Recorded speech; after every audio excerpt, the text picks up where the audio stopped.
नमस्कार साथियों, स्वागत है आप सभी का अपने चैनल ज्ञान की धारा में। आप सभी को मेरा प्रणाम। जय श्री कृष्णा, राधे राधे। दोस्तों, आज हम शालिग्राम जी की कथा का श्रवण करेंगे। जो भी मेरी माताएं बहनें कार्तिक स्नान कर रही है वह इस कथा को एक बार अवश्य सुने। शालिग्राम जी की कथा। एक बुढ़िया थी, उसके शालिग्राम जी की सेवा पूजा करने का नियम था। कार्तिक मास में पुष्कर स्नान के लिए विचार करके अपनी पड़ोसन से बोली, अगर तुम मेरे शालिग्राम जी की सेवा पूजा कर दो तो मैं पुष्कर स्नान कराऊं। पड़ोसन ने कहा, ठीक है, आप जाइए, मैं संभाल लूंगी, किंतु मुझे सेवा पूजा करनी तो आती ही नहीं है। आप थोड़ा बहुत बता दे तो मैं वैसा ही कर लूंगी।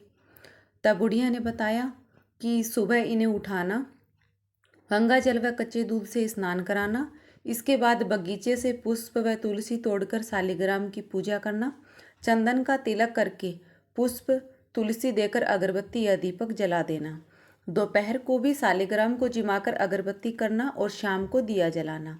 इस प्रकार सारी विधि बताकर बुढ़िया पुष्कर जी तीर्थ करने चली गई।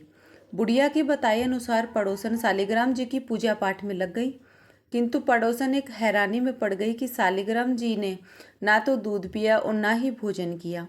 तब पड़ोसन ने शालिग्राम जी से कहा कि हे प्रभु, आप मुझसे नाराज हो क्या? भोजन कर लो, नहीं तो बुढ़िया आएगी तब कहेगी कि मेरे शालिग्राम जी को दुबला कर दिया, क्या पता भोजन दिया या नहीं। और अभी तो बुढ़िया के आने में पूरा महीना शेष है, ऐसे तो आप भूख से और प्यास से मर जाओगे। पड़ोसन भी हट करके वहीं बैठ गई कि जब तक आप भोजन नहीं करेंगे मैं भी भूखी प्यासी ही रहूंगी। ऐसे में 2-3 दिन गुजर गए। पड़ोसन की तबीयत भी बिगड़ने लगी।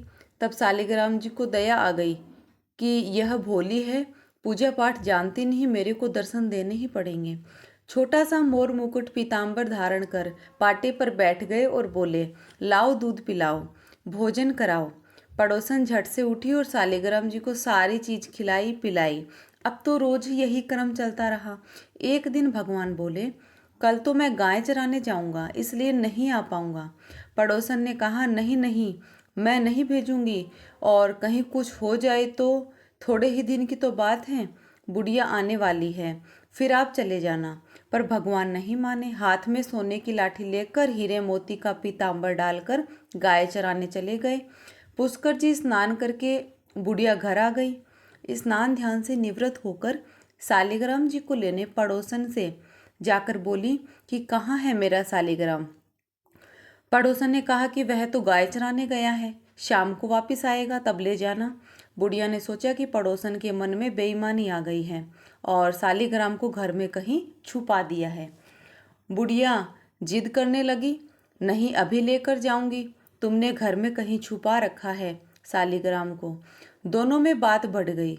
सो आस पड़ोस के लोग भी वहां इकट्ठे हो गए। पड़ोसन ने व सभी लोगों ने बुढ़िया को समझाया कि तुम शाम तक तो इंतजार करो। तो बुढ़िया वहीं बैठ गई। शाम को शालिग्राम जी गाय चराकर वापस आ गए। पड़ोसन ने उन्हें देख लिया, लेकिन बुढ़िया उनको देख नहीं पा रही थी। पड़ोसन ने शालिग्राम जी से प्रार्थना की कि हे भगवान, इस बुढ़िया को भी दर्शन देकर बता दो कि मेरे मन में कोई खोट या कपट नहीं है। तब भगवान शालिग्राम ने बुढ़िया को दर्शन देकर सारी बात बताई। तब जाकर बुढ़िया ने पड़ोसन को धन्यवाद दिया कि मैं भी तुम्हारी पूजा से धन्य हो गई, जिससे मुझे भी भगवान के दर्शन हुए। भोले भाले भक्तों के भगवान यूं ही छोटे से मोर मुकुट पीताम्बरधारी मुरली मनोहर श्याम बिहारी सोने की लाठी लेकर हम सब भक्तों को भी दर्शन जरूर देना। दोस्तों, यह थी शालिग्राम जी की कथा। यह कथा आपको कैसी लगी? अच्छी लगी हो तो इसे एक लाइक और अपने परिवार में भी अन्य लोगों को शेयर जरूर करें, ताकि वह भी इस कथा को सुनकर पुण्य लाभ प्राप्त कर सके। और कमेंट सेक्शन में एक बार जय शालिग्राम भगवान अवश्य लिखें। और आपके अपने इस चैनल ज्ञान की धारा को सब्सक्राइब कर बेल आइकन पर क्लिक कर दें, ताकि आपको मेरी ऐसी ही हर एक नई आने वाली ज्ञानवर्धक वीडियो और कथा का नोटिफिकेशन सबसे पहले मिलता रहे। तो चलिए दोस्तों, मिलते हैं अब एक नई वीडियो में और एक नई कथा के साथ। तब तक के लिए आप सभी को मेरा प्रणाम। जय श्री कृष्णा, राधे राधे सभी दोस्तों को।